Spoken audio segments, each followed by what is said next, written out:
Hello folks, welcome to the channel. If you're looking for free alternatives to MS Office, then watch this video. Now the first alternative to the Microsoft Office suite is the LibreOffice. So we'll look for the browser and I prefer Bing and I'll tell you why later. So we will go for LibreOffice and then we'll click on Home, click on Download and click on Download LibreOffice. Perfect. And then we'll have to select the architecture on which our Windows is based. So how do we know whether it's 64-bit or 32-bit or the ARM 64-bit? We'll go to system information and then we'll look for the system type. So here you can see mine is an x64 based PC architecture. So I'll download the 64-bit. If yours is an x86, then you need to download the 32-bit. So I here have it now 64-bit. I'll click on download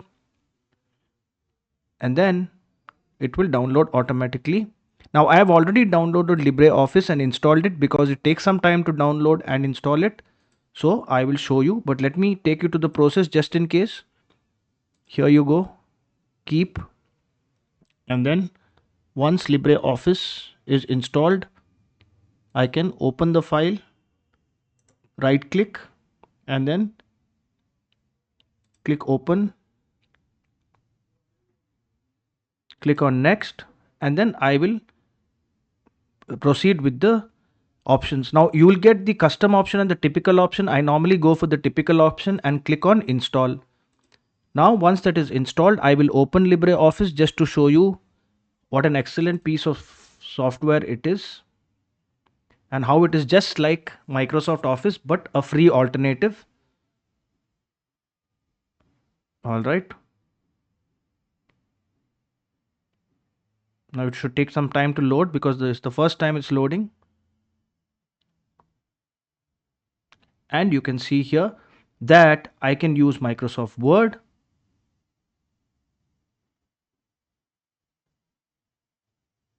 all right, or I can use Microsoft, say I can use Excel, and I can use Microsoft PowerPoint. So this is a very useful tool. It is just like Office 365, but it's free, like I said. Now, if you want a free alternative, another free alternative to MS Office, then we can just look for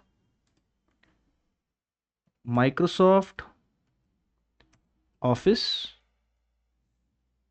right? And then we'll click on, or we'll look for Office 365.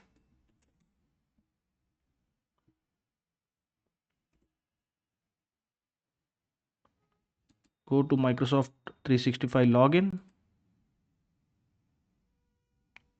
And then here on this site, and this is why I told you I use Bing because this feature is available only on Bing. I'll click on the three buttons here and then I will click on apps and I will click on install apps. So I have already installed this app. So once you install it as an app, you will now get it on your desktop and you can use it directly from here. So the benefit of this is it's free, like just like in the online version, and once you enter your username and password, you don't have to keep installing it again and again. Now for example, I'll open a new document and I'll get most of the features here for free, like dictate. If you're using the normal Microsoft 365, you'll not get the dictate option, but if you're using it as an app, you will get the dictate option in the online version. If this video helped you, then kindly subscribe to the channel. Enjoy your day.